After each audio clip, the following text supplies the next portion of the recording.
皆さん、こんにちは。大変久しぶりです。За QH цаанзалуусаа та бүхэнд үнийг үзэж байгаа энэ сайхан өглөө өдрөөрөө өчигдөр мэндийг хүргэе. Удаан болцсонгүй шүү тийм ээ.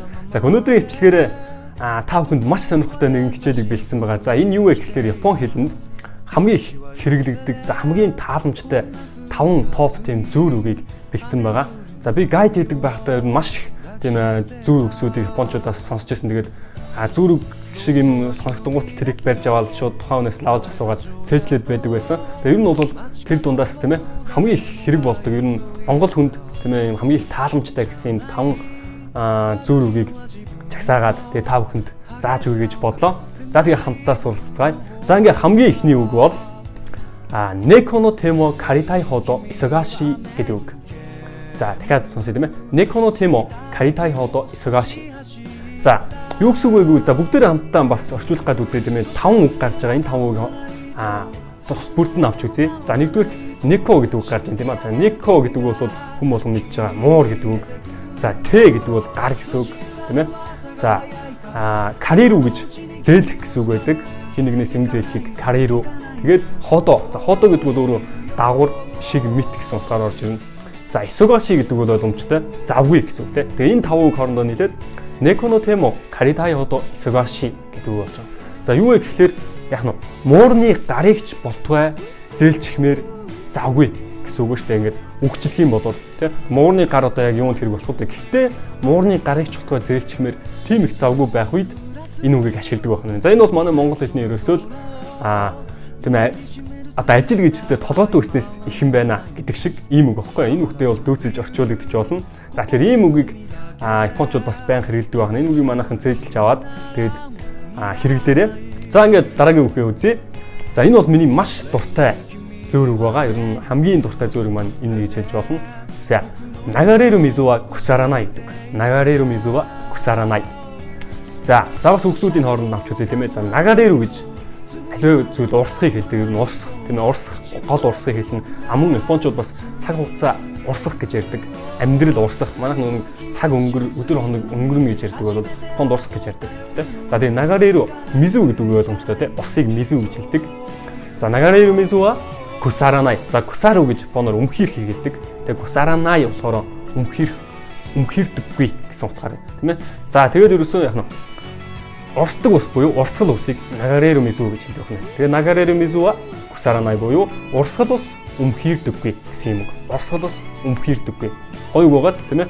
За энэ үг цаагаараа ямар утга илэрхийлээд байна гэвэл одоо Nagareru тийм ээ одоо урсгал ус шиг хүн тэгээ байнга одоо хөвчдөг. Тэгээ тогтон ус бол байнга ингээд нэг газар урсахгүй байгаатай бол өмхийрдэг шүү дээ тийм ээ. Тэгээ тогтон нэг газар байгаад юу ч хийхгүй тийм ээ одоо өөрийгөө хөвчүүлдэггүй хүн бол өмхийрдэг гэсэн сан харин урсгал ус шиг байнга идэвхтэй тийм ээ маш идэвхтэй тийм хүн бол одоо амжилтанд хүрнэ гэсэн юм утгаснаа хэлж байгаа. За урсгал усыг дагаад хажууд нь цэцэг мод навч ургадаг шүү дээ тийм ээ.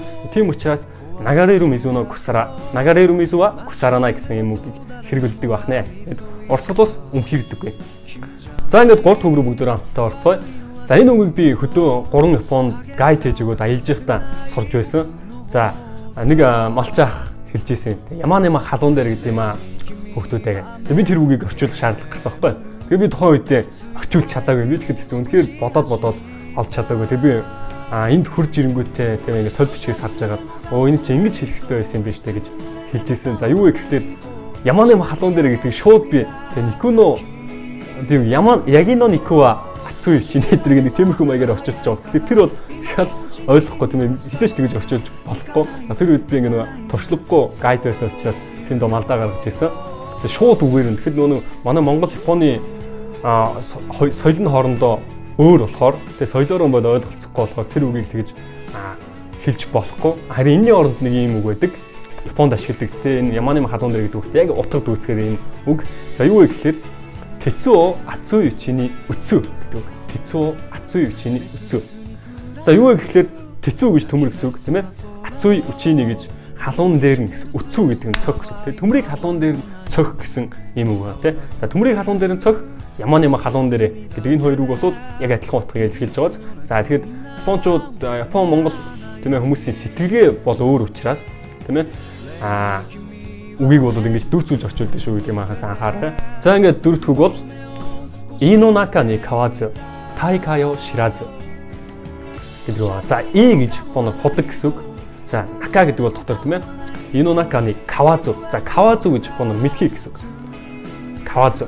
Тэ 이の中に買わず大会. За大会гэдэг үг маань бол тай гэдэг нь өөрөө том гэдэг ханз байдаг. За кай гэж далай гэсэн үг. Тэгээ том далай буюу их далай гэсэн үг. Тэгээ тайкайを知らず. За ширанай гэдэг үгийг ширазу гэсэн үг гэсэн дүрмээр орчуулж байгаа. За тэгэхээр яг нь 이の中に買わず大会を知らずгэх юм бол хотын доторх мэлхий тийм ээ их далайг мэдэхгүй гэсэн юм байна. Хотын доторх мэлхий их далайг мэдэхгүй тийм ээ. За энэ бол ерөөсөө ойлгомжтой шууд үгнийхээ утгаар тийм ээ.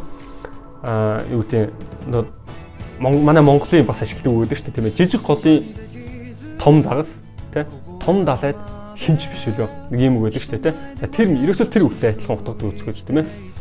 Хин нэгэн одоо яг тэр тухайн жижиг хоттой ч юм уу тийм ингээд айгүй тийм том эсвэл од байж болно. Гэхдээ дэлхийд гарах юм бол одоо бүр илүү том далай тийм бүр илүү том одоо зүйл хүлээж байд юм а гэсэн юм утгаснаа гэж хэлж байгаа. Тэгээд 이の中に買わず大会を知らずгэсэн юм үг байна. За ингээд сүүлийн үг бол маш их хэрэглэгдэг тийм ээ одоо гоё уран зориг авахар ийм үг байгаа. Энэ үгийг махан заавал цээжлээрээ бонд бол баг хүн болгон хэрэглэдэг хүн болгон бас хэлж үзчихсэн үг байж магадгүй.